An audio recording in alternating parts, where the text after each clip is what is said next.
Hey everyone, and welcome to another deep dive. Today we're going back in time to explore something pretty fascinating. UFO encounters, but in the 1800s. That's right. UFOs before airplanes. You heard that right. Long before Roswell and Area 51, we had people seeing strange things in the sky. These accounts show us that these phenomena have been reported for centuries, adding a really interesting historical depth. And don't worry, we're sticking to documented accounts.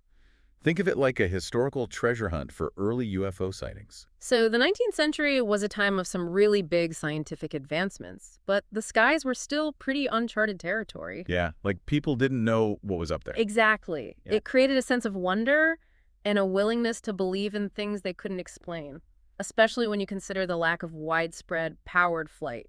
That's true. So seeing something unusual in the sky must have been mind-blowing. Oh, absolutely. Okay, to really kick things off, let's start with a chilling account. One that predates the 19th century but really sets the stage. You mean the Muddy River incident of 1639? That's the one. Tell us about it. Well, John Winthrop, the governor of the Massachusetts Bay Colony, recorded it. He described a great light in the night sky. Many people saw it. Okay, and this wasn't just like a stationary light, right? No, not at all. It was moving rapidly back and forth over a distance of 2 miles. Wow, 2 miles. I can't even imagine. No streetlights, no airplanes. Just this unexplained light darting across the sky. It makes you think just how long people have been seeing these things. Right, for centuries and across different cultures. Okay, so let's move on to the 19th century now. We've got some amazing cases from the U.S., each one giving a different look at UFOs back then. Well, there's the Burt College sighting in Tennessee, 1853. Tell me more about that one. 2 luminous objects were seen near the rising sun. And get this, witnesses said they were changing size and shape. Really? So not just your average stars or planets then? Right. And one observer even said that they appeared one moment as small as a silver dollar, the next spanning half the horizon. Wow. That's incredible. Okay, what else do we have? Then there's the Wilmington, Delaware event of 1860. This one really highlights the size of these objects.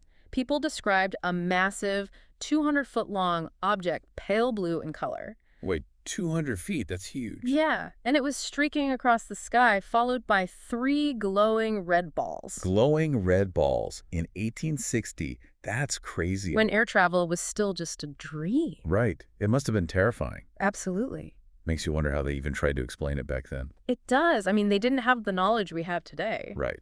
Okay, get ready for this one. The flying serpents of Nebraska. Oh, yeah. Those are creepy.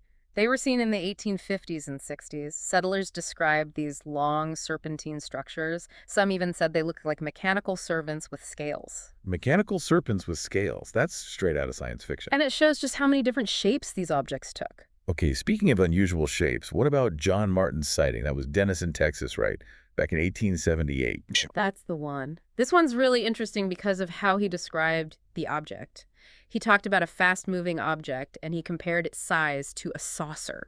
A saucer. That's pretty early for that term, isn't it? We still use it today to describe UFOs. It is one of the earliest recorded instances of using that word. It really connects these old sightings to how we think about UFOs today. But perhaps the biggest event from that era was a great airship wave of 1896 to 1897. Yeah, that was huge. A wave of sightings all across North America. And remember, this is before the Wright brothers had even flown their first plane. Right, 1896. Yeah. And they were seeing airships. Yep, people from California all the way to the Midwest were reporting airships. And not just blurry lights either, they were seeing detailed things. Okay, so what exactly were they seeing? What did these airships look like? Cigar-shaped airships, some with bright lights shining in the night sky.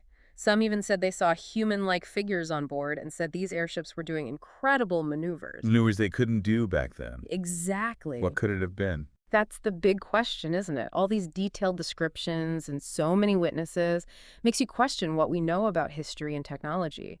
Maybe there were inventors we don't know about, lost civilizations with tech we're just starting to understand. It's crazy to think about all these people seeing airships decades before they were supposedly invented. It really is. And it wasn't just everyday people either. We have accounts from well-respected folks too. You're talking about the Springfield, Missouri sighting, right? The one with Judge J. Frink. Exactly. And he didn't just see some random light in the sky. He gave a very detailed account. What did he see? So this was in November 1896. He saw a cigar-shaped airship. He He even said it was designed like a dragonfly with double wings and lots of lights. A judge seeing something like that. Hard to dismiss that. Yeah, when it's someone like a judge, a respected person, it has a lot of weight to it. It wasn't just people with wild imaginations. Right. These were people in positions of authority, and it was happening everywhere, not just in one place. Yeah, like in Sacramento, California. Also, November 1896, lots of people there reported a huge elongated craft with bright lights moving across the sky. It seems like as we get closer to the turn of the century, these sightings become more frequent and more widespread.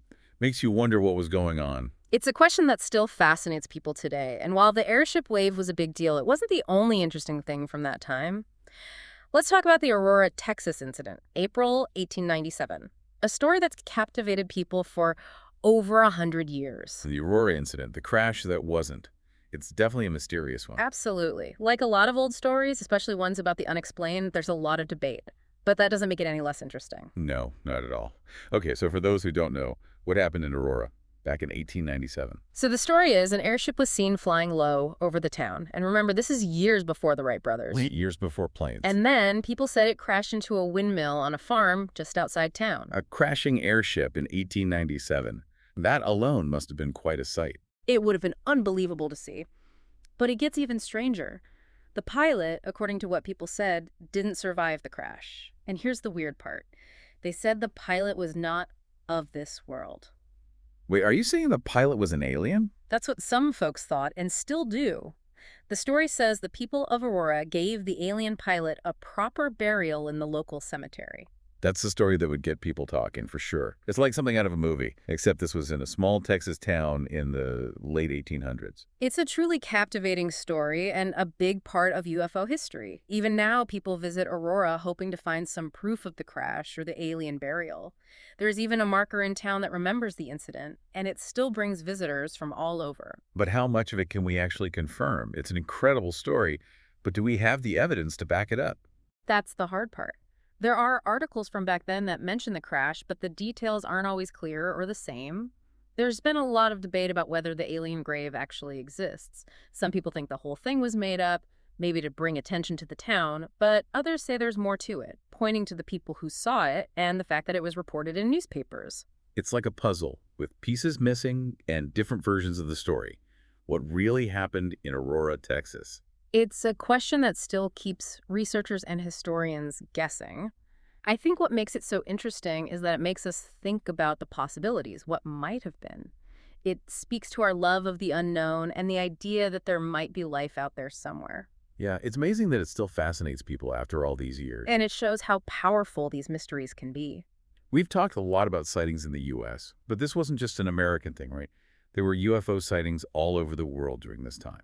Exactly. It wasn't limited to any one place, like in Alloa, Scotland. In 1803, a bunch of people saw this strange light, a big, bright thing moving quietly. Sounds a lot like modern UFO reports. Really? So it's happening all over the world. Any other examples? There's one from Japan in 1803 called the Utsurobun incident. It's not a typical UFO sighting, but it has similarities to modern reports. It's about a round vessel, they said it was made of iron and glass, that washed up on the shore in Hitachi province. Iron and glass in 1803. That's strange. What else happened? The really weird part is they said the vessel had a woman inside, a beautiful woman wearing unusual clothes, and the vessel had writing on it that nobody could understand. It's a story that's been passed down in Japan, and people still talk about it and wonder what it means. It sounds unbelievable. Like from a movie. It makes you think that maybe other beings were visiting Earth even hundreds of years ago. It's amazing to think about people seeing unidentified objects and having these weird encounters for so long in all different cultures and places. It makes you rethink history and wonder what else might be out there. I agree. It shows that the idea of these things in the sky isn't new. It's been around for a long time, long before people even thought about flying machines. These stories, even if we don't fully understand them, show us that there are still things we don't know about our world. Things that make us question everything we thought we knew about our past, and maybe even our place in the universe. You know, it's amazing to me just how many different kinds of sightings there were in the 1800s. I mean, we've got everything from glowing objects to huge airships and even those flying serpents. It makes you realize we have no idea what the unknown could look like. It really does. And it shows us that maybe we need to open our minds a bit more. Consider that what we think is real might just be a tiny part of what's actually out there. Yeah, like we're trying to put together this giant puzzle, and we've only just found a few pieces. Every sighting, every story adds a little bit more, but there's still so much missing. That's exactly it. And that's why this topic is so interesting. It makes you question things. It makes you want to explore and be open to new possibilities. So we've gone back in time, Yeah. looked at some really strange encounters, and examined stories from all around the world. What does it all mean? What can we learn from these UFO sightings from the 1800s? That's the big question, right? I think no matter how you interpret these stories, they tell us a lot about what it means to be human. They show our natural curiosity, our need to understand the world around us, and maybe even a deeper desire to connect with something bigger than ourselves. It's like these sightings, whether they were just things we didn't understand back then or something truly from another world, they made people think about what else could be out there. Yeah, exactly. The 1800s were a time of huge change. Technology was booming, and people were starting to question everything they thought they knew about the universe. These UFO sightings, I think they tapped into that sense of wonder and what might be possible. Makes you wonder if they were seeing things they couldn't explain back then. What are we missing now? Even with all our fancy technology and science, are there things happening above us right now that we just don't get? That's a good question, and one we should think about seriously. We think because we have all this tech that we know everything. But maybe we're still like those people in the 1800s looking up at the sky in awe, trying to figure out what we don't understand. It really makes you think, doesn't it? Hmm. That even now there's so much we don't know. It does. It shows us that there's always something new to learn, something new to discover. Well, this deep dive has definitely changed how I think about the history of UFOs. These encounters from the 1800s remind us that there's still so much out there to find, and that humans have always wanted to explore and understand the world around them. The truth is, here,